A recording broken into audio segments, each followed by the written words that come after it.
Before the divorce, my husband gave me the right to draft the agreement, telling me to demand as much compensation as I wanted. Later, he signed it without even looking, eager to rush off and celebrate with his lover. I sobbed as I picked up a pen, calculating his assets seriously with a calculator. So, 2 months after our divorce and after the assets were divided, I kicked him out of the mansion he spent a fortune on right in front of his stunned face. Then I thought about his bank account, now empty, and couldn't help but cry, worried about his future. He was just so kind. He even gave me his company. My husband Billy was really good to me. Marrying him was the best thing that ever happened to me. Back then, I had a job making $50,000 a month, struggling to stay afloat in this cold and bustling city. He told me I didn't need to work, that as his woman, I only needed to stay home and love him. So, I quit my job and stayed home with him every day. Maybe Billy didn't want me to be too tired and found someone outside. He said he needed someone to compare to realize how good I was, and cherish me more. Touched, I shed tears and shyly snuggled into his strong arms, saying, "You're so kind. You spoil me too much." At that time, he looked at me lovingly, his handsome features almost making me faint. He said, "You're my woman. Who else would I spoil if not you? That woman outside, she's just a distraction." But I underestimated that other woman's scheming. Although Billy's company wasn't huge, he inherited it from his parents who died in a car crash. But he was still a domineering CEO. That woman used an underhanded tactic, getting pregnant, to take Billy away from me. When he came clean, Billy looked at me with guilt. He said, "Rebecca, you're the one I love most. But you know, I can't just abandon my own child." With tears in my eyes, I nodded while crying, "Billy, my heart aches for you. You must be too excellent. That's why life is so hard for you." Seeing that I understood, Billy smirked. He reached up to ruffle my hair, his back straight and stiff. He said, "I'm busy and don't want to type. You draft the divorce agreement and demand compensation within my capacity. After all, I owe you in this life." "No lawyer?" I asked with teary eyes. Billy's brows furrowed tightly.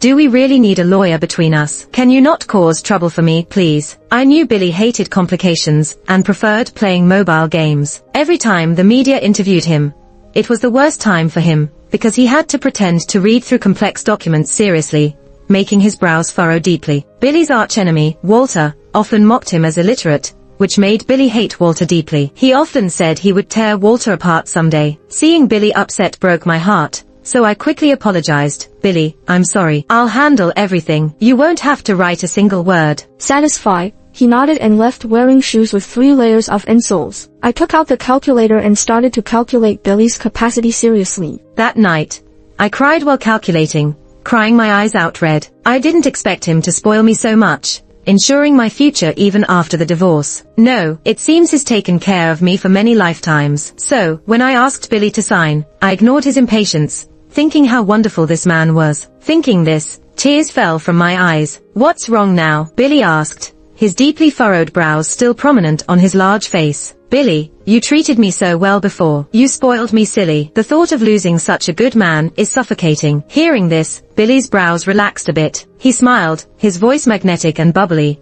"I can't help it with you. It's okay, even after the divorce. You can come by sometimes and see me from a distance. Once a month." My heart ached more, and I handed over the divorce agreement. Billy didn't like reading much. Flipping through it, he frowned deeply and said, "Never mind. I trust your love for me. I'll just sign it." Saying this, he bit the pen cap seductively and scribbled his name under a stack of transfer agreements. During the month-long cooling-off period, I didn't see Billy at all. I found out from the taunting texts sent by that woman that they were vacationing at the beach. After finalizing the divorce, Billy didn't even glance back. I clutched his hand, begging him to stay with me one last night. Just one night, to leave us with a beautiful memory. Billy angrily refused. "Rebecca, I was generous enough to let you see me once a month. How can you be so selfish? I'm not just yours. Many people need me." I understood. Billy was always like that. Too popular. He must have many women who needed him more than I did. Noticing my devastated expression, he softened his tone.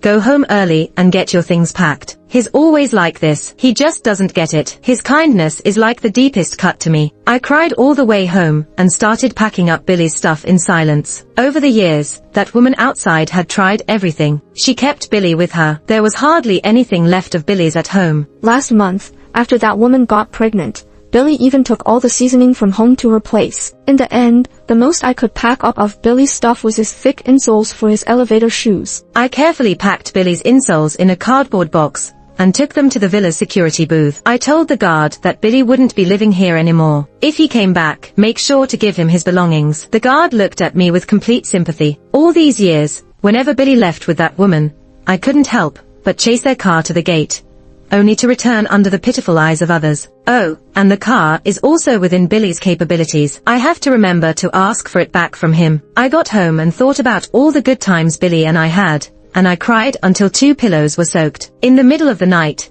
the digital lock kept alerting me that someone was trying and failing to get in. I nervously turned on the surveillance and saw Billy, his brow furrowed. He was still so perfect, but he was no longer mine. I forced myself not to look at the screen anymore, but I couldn't betray my heart. Rebecca, come out here, Billy said with his deep, magnetic voice through the surveillance. Tears in my eyes, I trembled as I replied, no, Billy, I can't see you anymore. If I see you, I won't be able to stop myself from wanting to follow you. You're not just mine. I can't be so heartless and selfish. Then why did you change the locks? Billy's voice cut off as I cruelly turned off the monitor. I had to restrain myself. I couldn't listen to his melodious voice anymore. I was terrified I'd go crazy thinking about him. So I put on Billy's expensive noise-canceling headphones, tears streaming down my face. They were a gift from that woman, deliberately left in Billy's pocket to taunt me, brand new. I thought about it, and since Billy's gifts also counted as his capabilities, I reluctantly accepted them. That night, I slept well, until I woke up and the security told me my husband had been pounding on the door, yelling till his voice went hoarse before leaving. At that moment, my heart ached. I held my mouth and ordered throat lozenges for Billy's place. After all, I had transferred all our money to my own account, leaving Billy's balance at 0. If he ruined his beautiful voice because of me, I'd never forgive myself. Finally, I showed the security guard our divorce certificate and left. His eyes were full of sympathy, as he assured me that he and all the other guards supported me. They wouldn't let my husband back in. It was best this way. I needed to restrain myself, and not think about that strong figure. I could only sleep in our expensive bed, with costly pillows, silently crying, hoping to see that strong figure in my dreams again. But fate is cruel. Just when I thought I could control myself, he appeared again. After a week of feeling down, I decided to visit Billy's company. I was such a fool. How could I forget? The company was within Billy's capabilities. Now it's my company. I drove out of the neighborhood, planning to check on the business, but suddenly, Billy rushed out from the greenbelt like an angry wild bull. You liar! How dare you trick me? I will. Shocked, I mistakenly hit the gas instead of the brake. Billy flew through the air like a loose calf. At that moment, my heart shattered. I'd rather be the one lying there, twitching, than the man who had always protected me. Tears streamed down my face as I called an ambulance to take Billy to the hospital. After emergency treatment, Billy was out of danger, but he hit his head and wouldn't wake up for at least 10 days to 2 weeks. That woman arrived at the hospital that afternoon, heavily pregnant, trying to grab my hair and scream at me, Rebecca, you bitch. Stealing Billy's money isn't enough. You want to kill him too. He doesn't love you. Is this your revenge? Don't you know he's about to be a father? Her screams drew a lot of attention from passers-by. All I could do was sob quietly, unable to defend myself. Billy was right. I was a spoiled fool, clueless about handling the world's cruelty without him. All I could do was cry and apologize. I'm sorry. I don't know how to make it up to you, but Billy and I divorced half a month ago. I gave him to you. For the sake of you and your unborn baby, I stayed away. I have no idea how he ended up in the greenbelt. Did you call him? I looked up, tear-streaked, at the woman named Gina. Her face turned blue and white, then she lunged to slap me. I collapsed in despair. I was just a helpless fool, unable to face her violence. But the slap never came. A big man walked out from the crowd, gripping Gina's hand, his face stern. Being a mistress and hitting the wife, that's not how it works. Gina turned red, struggling for words. Mind your own business. I clung to the man's leg, crying, please let her go. My husband loves her. If she gets hurt, he'll be upset when he wakes up. The man was shocked, looking down at me for a long time before saying, you can't just think about others. Your husband cheated and doesn't love you, yet you still. He loves me. Tears streamed down as I pointed at Gina, saying, it's because she wanted me to serve her during her postpartum period. My husband loves me and didn't want me to suffer. That's why he divorced me early. My husband loves me. The onlookers were silent for 2 seconds, then burst into chatter. Gina's face turned pale, then red, then dark again. Watching her ever-changing face made me feel sad inside once more. No wonder I ended up as a woman whom even Billy abandoned. If I were as talented as her, would my husband have stayed with me and not divorced? Tears kept falling, and I wiped them away with a $900 silk handkerchief. The surrounding chatter grew louder, and Gina seemed to lose it. She rushed at me, trying to hit me again. "You filthy woman, what nonsense are you spouting here?" This time, it wasn't just my brother stopping her. A woman in her 50s grabbed Gina's wrist and twisted it hard, making Gina burst into tears. The older woman didn't flinch and sternly called out to the group behind her, "Let's beat up the homewrecker." The group of older women swarmed Gina and dragged her away. My brother patted my shoulder heavily and left too. Finally, I could go see my husband. I stumbled into the room and looked at Billy lying on the bed. Even in his coma, his handsome brow was tightly furrowed. His jawline was still so sharp and attractive. Crying, I looked at the unconscious Billy and sadly spoke, "Billy, wake up soon. Without you to support me, it feels like the sky is falling with every little thing. Because I am a very timid and scared woman." So, on the third day of Billy's coma, I sold the company's stock at a high price to Walter, who had always been in contact with me. Walter used to clash with Billy in the company. This time, he offered a high price for the stocks, especially after hearing about Billy's divorce and accident. He sounded so happy on the phone. I thought, this is the world's last bit of kindness to a fragile woman like me. When Billy wakes up, I'll tell him that he's always misunderstood Walter. Walter isn't as awful as Billy described. On the contrary, he's kind-hearted. When I called him in the morning about selling the shares, he sent a lawyer that afternoon to sign the contract. Afterward, he even wished over the phone that Billy would wake up soon and see the current situation. Indeed, there are still many good people in this world. While Billy was in a coma, Gina never showed up again. I remembered that Billy had an registered marriage with her. Billy said he was waiting for her to give birth to a son as a reward. Now, without a title, it wasn't good for her to appear beside Billy. Thinking of this, I couldn't help but start crying again. I felt so sorry for my husband. He endured so much alone for Gina and her child. He even left everything behind to calm me down, just to give them a home. But that woman, just because of a minor issue, wouldn't even take care of my Billy. When Billy wakes up, I'll make sure to complain to him about her. So on that day, when I saw Gina with another man at the neighboring hospital's prenatal department, I immediately hired my private detective to follow them. 2 hours later, I received the recorded feedback from the detective. The man's voice in the recording sounded familiar, playfully teasing Gina, "You just don't care about him. He's gotten divorced for you, and you don't even act a bit. He's half dead lying there. If I visit him, he won't even know. When he wakes up, I'll just say it's Rebecca, his ex, who stopped me from visiting. Billy really got screwed meeting you." The man's voice came again. "Now he has to sell the company and take care of your kid." He laughed as if he was very pleased with himself. "As if it's not your kid. You know better than anyone else whose child it is, don't you?" Gina chided coquettishly. Then it turned into flirtatious banter. Holding the still playing recording on my increasingly yellowing phone, I felt like I was falling into an ice hole. I turned slowly and looked at Billy, who had recently gained some consciousness. "Oh God, you have no idea how much I pity this man. When he wakes up, if he learns the truth, how much more will he suffer?" Thinking of Gina's smug face and Billy's loving gaze towards her, I made a secret decision. Billy once told me that to love someone meant to love that person completely, without caring about any additional factors. When you truly love someone, even a punch feels like a love tap.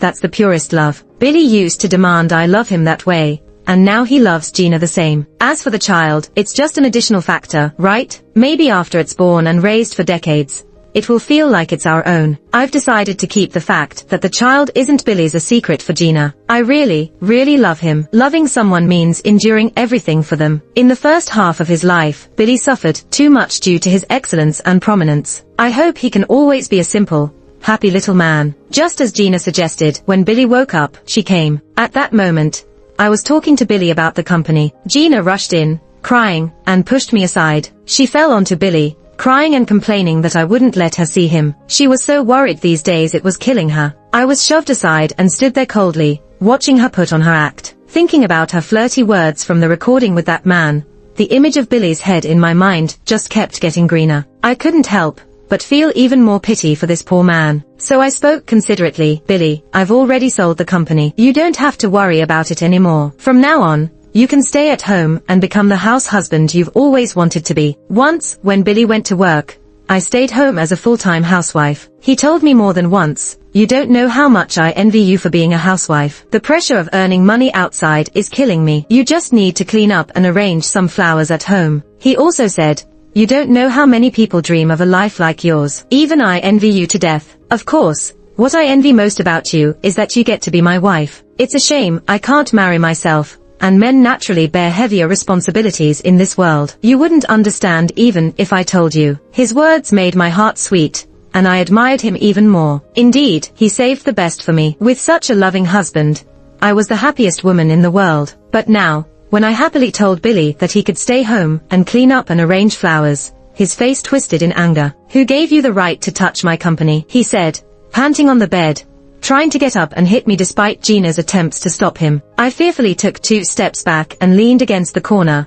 timidly replying, "Billy, you gave me the company as compensation. It's mine now." "No, it's Walter's now." Billy was flipping through his phone contacts, trying to redeem the stock. When he heard I sold it to Walter, his eyes rolled back, and he fainted. Billy fainted from rage. When the doctor revived him, he was furious. He already hurt his head. His body is very fragile, and you keep agitating his mental state. Are you trying to kill him intentionally? Gina and I stood there, one on each side, unable to say a word under the doctor's scolding, until he scanned both of us and asked, "Which one of you is the patient's family member?" I instinctively raised my hand and awkwardly put it down. "I'm his ex-wife. We divorced last month. This is his new wife, 8 months pregnant, but they haven't registered yet." The doctor's eyes instantly changed, becoming even a bit solemn. After scanning between Gina and me a few more times, he called Gina over and explained some post-surgery recovery points for Billy before turning and leaving. After the doctor left, Gina immediately approached me with malice. "Rebecca, you said that on purpose, didn't you? You wanted to embarrass me." Her voice was extremely sharp. Just as the door opened, we turned to look at the ajar door, and saw the doctor, who had just left crouching there with his ear to the door. Gina and I went silent. After leaving the hospital, I decided to move on and completely sever ties with my husband, no, my ex-husband. Even if I loved him with all my heart in the first half of my life, I still had to start a new life. But fate wasn't kind to me. On the 15th day after I sold the villa and decided to travel, Billy was discharged. He returned to the villa with Gina, only to find its new owner. Billy started searching everywhere for me, but I had already changed my contact info to avoid being drawn back to him. Eventually, Billy contacted me through an online account. He coldly ordered me to return and meet him right away. "But Billy, I can't. If I see you, I'll fall deeply in love with you again. You're another woman's now. I can't be that selfish person." I blocked him, crying. To mend my broken heart, I hired 3 clear-eyed college guys to accompany me, paying each of them 10 grand a month. When Billy found me,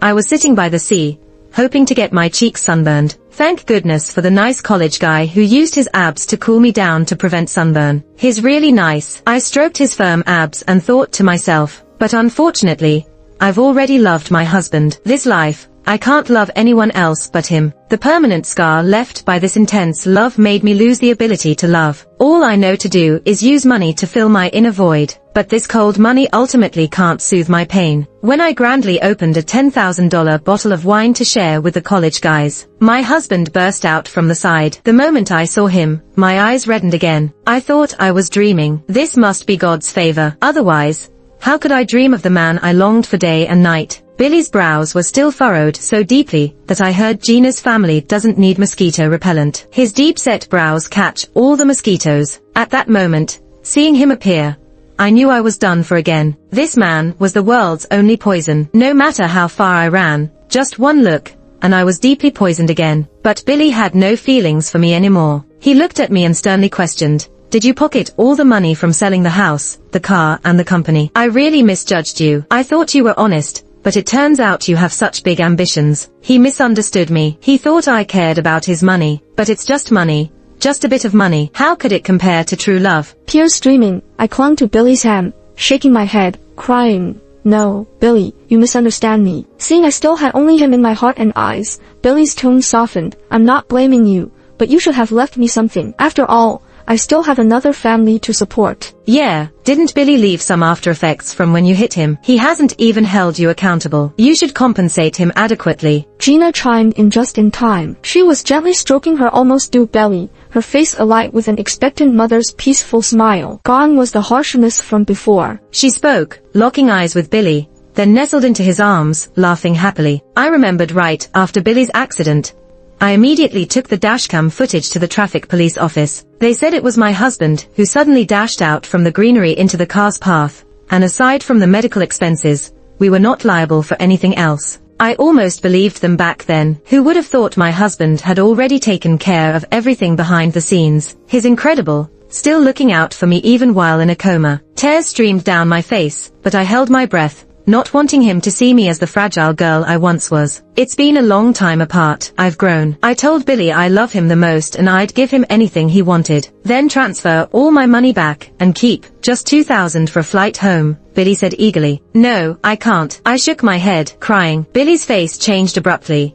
I knew you were just messing with me, you bitch. Being called a bitch by Billy hurt more than being killed. My heartache was suffocating, but I tried to explain through my tears. Billy, I've invested all the money in targeted funds. They won't mature for 180 days. I saved that money for you. It's so painful that you misunderstand me like this. 180 days. Billy and Gina's faces both fell. Especially Gina. She anxiously grabbed Billy's hand. We can't wait 180 days. I'm about to give birth. We don't even have enough money to go to the maternity center. Billy seemed torn. Knowing his thrifty nature, I tried to persuade him. These 3 funds were recommended by friends in the circle. They have a 10-fold return rate. We'd lose a lot of money if we withdrew them now. I continued, my eyes growing redder. Billy, it's all your money. Then Billy made a quick decision.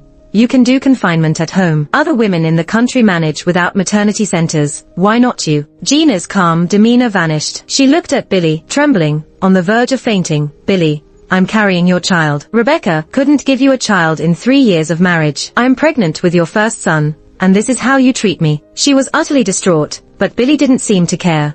Lots of women give birth without maternity centers. If others can do it, why can't you? Endure it, and I'll compensate you double later. In my heart, I actually despised Gina for putting on this act. She wouldn't really suffer, even if Billy didn't spend money on her. Surely the biological father of the child in her belly wouldn't let his woman suffer, would he? Gina seemed to come to the same conclusion, because she calmed down. She smoothed her clothes, trying to appear more elegant and composed, but her occasional glances at me were filled with venom. Billy, of course.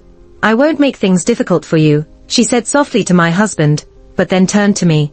It's just that I'll need someone to care for me during my confinement. You should bring her here to serve me, so no one's hurt. Sure, Billy agreed without even glancing at me. So, with tears in my eyes, I bid farewell to 3 male college students and went back to Billy and Gina's place. I thought I would go to the spacious downtown apartment Billy had given Gina before, but when I arrived at their current place, I was stunned. The spacious apartment had turned into an old, mostly abandoned neighborhood. The security situation was terrible, and amenities like water, electricity, and gas were far from complete. Even the interior walls were mostly peeling. Mold covered large areas of the ceiling. After just a short time inside, I felt completely unwell. Gina noticed my discomfort and sneered. Thanks to you. This is the kind of life my husband and I are living now. What are you saying? Rebecca didn't do it on purpose. To my surprise, Billy was the first to defend me at that moment. He pulled me over, frowning deeply at Gina's criticism. Sure enough, he remembered his promise to me. When I was in danger, he still came to protect me first. But as soon as he finished speaking to Gina, Billy turned to me. His deep, affectionate gaze made me feel like the happiest woman in the world. Rebecca, I know you didn't mean to do that. You're always such a little fool, easily getting things wrong. Now I'm giving you a chance to make it right. You must take good care of Gina during these days, understood? Billy's words left me no choice but to nod obediently, but I still remembered what Billy once told me. Billy isn't just mine. I can't selfishly possess him. So in the end, I turned down Gina's offer to crash on the floor of their pitch-black living room. I bought an apartment in a neighborhood 2 kilometers away. Didn't you say all the money was invested? Where did the money come from to buy a house now? Billy looked really angry, his brows almost touching. Billy, the money I invested was yours. I bought this place with my own savings from before we got married. At that point, Billy finally remembered that I used to make $50,000 a month before we got married. It's normal to have saved some money over the years. He let go of my hand, looking conflicted, and didn't say anything for a long time. Understanding Billy's thoughts, I gently spoke first. Billy, why don't you stay at my place most of the time? Really, can I? Billy looked thrilled and eagerly grabbed my hand.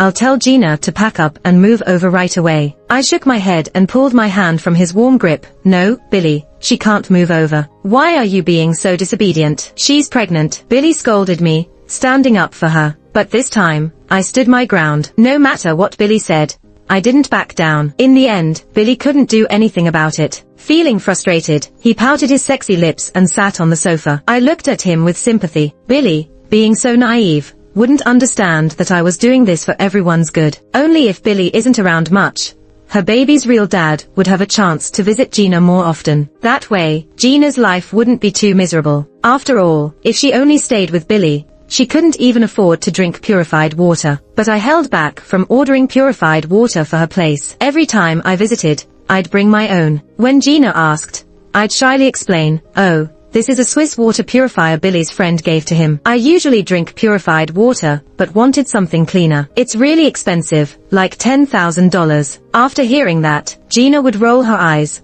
almost fainting. Luckily, this didn't last long. Just as I predicted, Billy stayed at the apartment for only 3 days, and didn't want to return to the rundown house. He barely checked on Gina. In fact, on the second day of me taking care of her, she found an excuse to send me away. I didn't go far.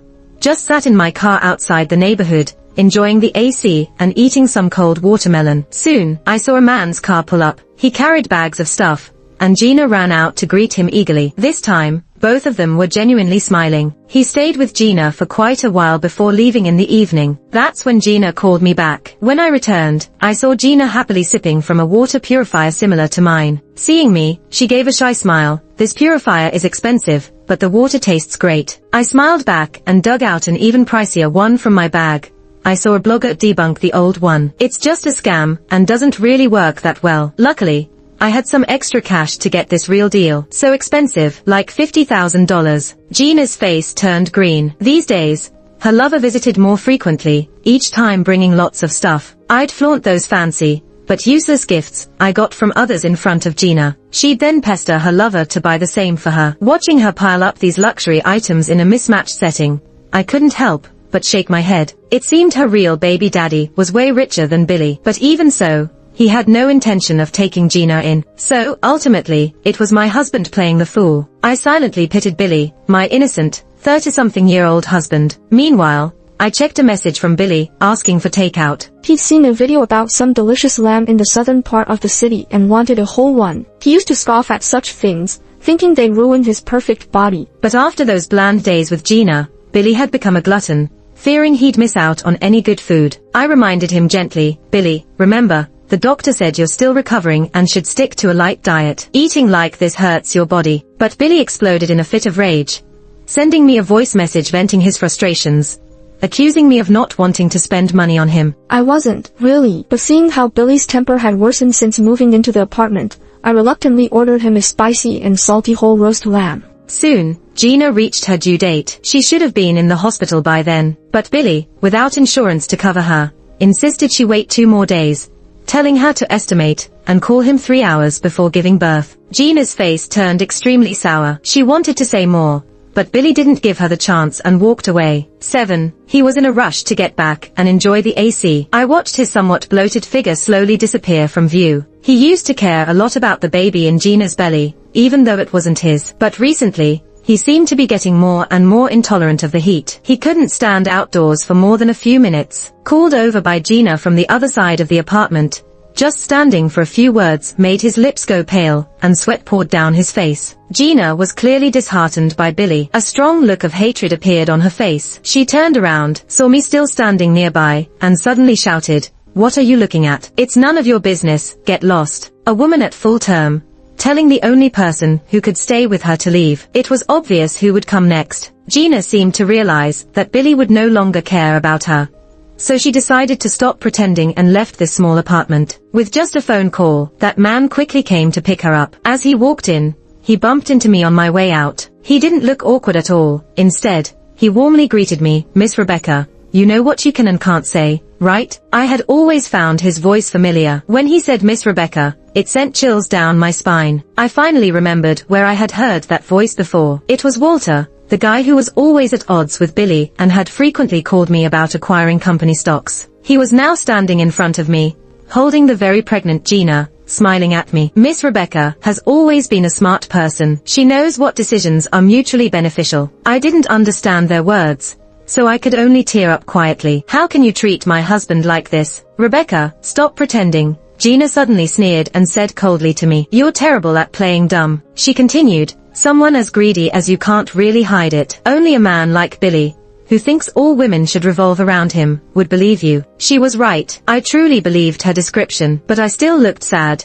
Gently placing my hand on Gina's belly. Make sure to give birth to this child. It looks like it's going to be a good one. Not needing my care anymore, Gina had me turn back to my own larger apartment to look after Billy. As soon as I walked in, a glass flew past my forehead and smashed heavily against the doorframe behind me. Billy was standing in front of the sofa, still in a throwing pose, his bloated face covered in sweat. Even just throwing a glass left him panting heavily. What's wrong, Billy? I asked softly, moving toward him with grievance. Just as I was about to touch him, he pushed me to the ground. You wretched woman, why didn't you set the AC to 60 degrees? Are you trying to kill me? He yelled, panting heavily. Looking up at him, my sadness deepened. Billy, the doctor said you can't get too cold. It would affect your organs and brain. Before I could finish, my forehead took another hit. Luckily, this time it was just the remote control. I secretly let out a sigh of relief. You wretch, unlock the smart lock and set the AC to 60 degrees. You trying to kill me? Before I could speak, Billy's roar boomed from beside me. I looked at his eyes, which were mere slits due to the swelling. Despite this, it couldn't hide the ferocity on his face. The scene before me began to overlap with old memories. It was the 3rd month after our wedding when Billy first hit me. I was washing dishes when he suddenly pushed me to the ground, and my lower back hit the table corner. In pain, I gasped, but didn't get a chance to recover. His relentless fists came down like rain, on my face, arms, and chest. The next day, he hugged me painfully and apologized again and again. He even gently applied ointment to my wounds. He told me it was because Walter bothered him at work. He couldn't keep the anger inside and let it out when he got home. He said all the suffering was for me, that he only wanted to provide a better life for me. He hit me because he trusted me, saw me as the closest person who he could lose control around. How did I react back then? With a face swollen like a pig's head, one eye temporarily blind, the other tearing up, I held his hand and felt deeply touched. I said, Billy, you've been wronged. It's all my fault for just enjoying life at home, being unable to help you. I also said, it's okay, love can numb the pain, Billy. I'm willing to endure anything for you. I saw the satisfaction in Billy's eyes. I knew I should continue to solidify this image in his mind, step by step, until one day,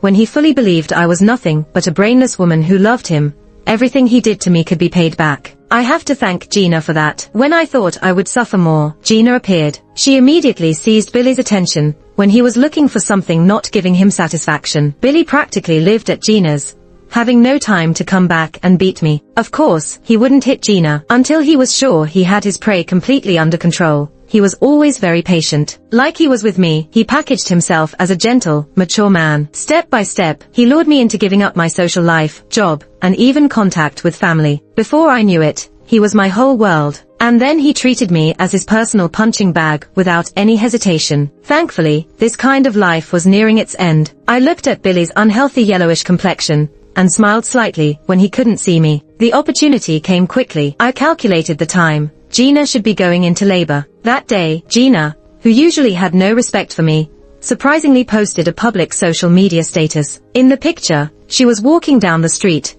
full of happiness, hanging on the arm of a man in a suit. I enlarged the picture and recognized the background as near where I now lived. In the next moment, the post showed as deleted. I hurried to wake Billy, who was snoring loudly in the bedroom. Billy, I said sweetly, let's go shopping. I miss you in those designer clothes so much. Billy was woken up by me, and was about to grumble about getting up. But when he heard I was going to buy him some high-end brands, he gulped twice and got out of bed. While putting on his clothes, I noticed him squeezing his somewhat swollen legs into his suit pants. He couldn't help but mutter to himself, no way. Have I gained this much weight recently? When he buckled his belt on the last hole, he clearly felt something was wrong. Just as Billy was about to say something, I stepped forward, took his hand, and smiled sweetly with adoration in my eyes. "Billy, you look so handsome." Billy calmed down immediately, curling his lips into his usual mix of cool indifference and disdain, and said with a chilling smile, "Let's go to the mall." On the way, I deliberately drove slowly and subtly turned up the car's air conditioning. Billy started to get irritable. When the car finally parked on the mall's basement level, he jumped out drenched in sweat and rushed inside. I knew he wanted to find an air-conditioned place, but today, that place was far from peaceful. Chasing after Billy to the entrance, I saw a crowd in front of us. A few older women were gossiping, and I vaguely heard something about a pregnant woman's water breaking while shopping. Then I saw Walter holding Gina amid the crowd. "Make way, her water broke," Walter yelled to the people blocking the door. When Billy realized it was Gina, his steps abruptly halted. Their eyes met, and for about 2 seconds, time seemed to stand still. Suddenly, Walter grinned, looked at Billy across the crowd and sneered. "So you found out, huh? Too bad. I was planning to have you raise my kid for a few years." The anxious thought that just rose in Billy's mind was suddenly confirmed. His expression turned ferocious, and he charged at Walter and Gina like a madman. Amidst the chaos, someone pushed him. Billy's swollen body fell to the ground, caught in amazement on his sallow face. He struggled but couldn't get up. The crowd continued to buzz and chatter. Walter, still holding Gina, strode past Billy, giving him a mocking smile. Billy's eyes widened, his limbs twitched on the ground, but he couldn't move further. "Billy," after some moments, having processed everything, I rushed to him, filled with sorrow. I knelt by his side, tears streaming down my face as I shook him, feeling utterly lost. Billy, dizzy from my shaking, stared at me with wide eyes, forcing out a sound from his throat. See, I loved him so much, even if he didn't speak. I could read everything from his eyes. He blamed me, knowing this useless idiot could only cry without getting him to the hospital. But in our first year of marriage, when he made me quit my $50,000 annual job, he'd yelled, "You're a worthless piece of trash. You belong at home washing and cooking. Without me, you wouldn't even know how to call an ambulance. You'd be dead outside, you wretch." I knew then, and I never forgot. See, I ended up just the way he expected. I couldn't even call for an ambulance, only cry. But it's a pity I'm not the one dying. With everyone watching, I never stopped crying. Only when facing Billy did I let a smile curl up my lips. I think he saw it clearly, which is why he got so worked up and then passed out. When Gina's baby was born, I'd just learned from the doctor about Billy's paralysis from the stroke. He's so young, it should have been easy to recover from a fall if taken care of properly. "How have you been looking after him?" "He hasn't been watching his diet, and has been getting upset often. His condition is getting very bad." Billy lay paralyzed in the bed.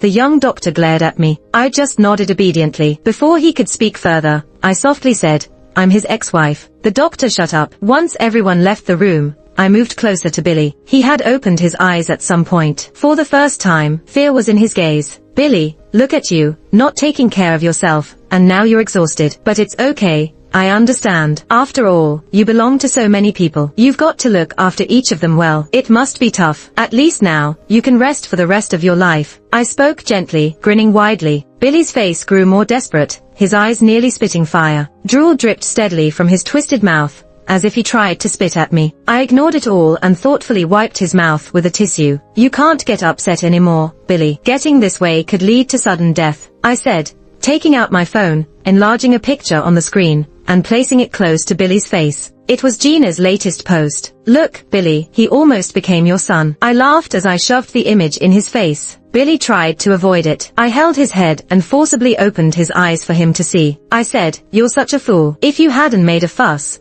at least you could have had an heir, even if he wasn't yours. Now, you can't father any more children. Billy, your line ends here." I laughed, worried he might not believe me, pulling out my phone and playing the recording of Walter and Gina from before. After a few replays, Billy finally broke down, opening his mouth wide and crying meaninglessly. I stood up, still smiling, walked towards the door, looking back one last time. "Billy, you once said I was worthless, but now, it's clear, we're all happy, and only you've become worthless," I said, emphasizing each word as I drew out the last sentence. "No one will ever want you, a worthless person, and your existence is just a waste of air. By the way, I'll make sure everyone in your old circle knows about your betrayal and abandonment. By then, everyone will remember the joke you're making now. You'll always be the topic of conversation. Billy, are you touched?" I turned around and closed the door, leaving Billy's meaningless wailing behind me. The old nurse who used to look at him with sympathy had been replaced. The new one, as soon as she came in,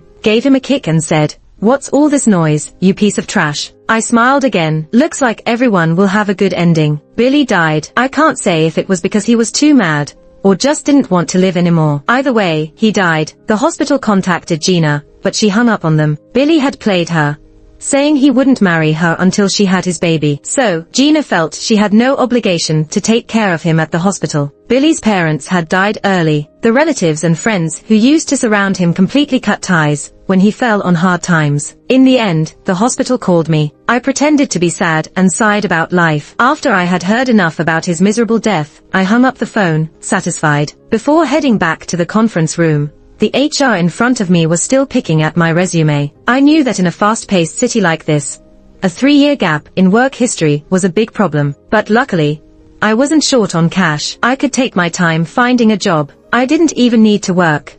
It would just make my days a bit boring. Right now, you could say I'm filthy rich, single, beautiful, wealthy, and my ex-husband just died. Life couldn't be better. Seeing the 7 million transfer from Walter on my phone made me even happier. Gina's young and naive. All the money Billy spent on her over the years is right here. Can you let her go this once? Walter's message said. And that was the end of it. We each knew what we wanted. I've never been one to meddle. From now on, I'm free as a bird. As for the rumor that someone from Walter's family is planning a big surprise for the two of them, that's their business.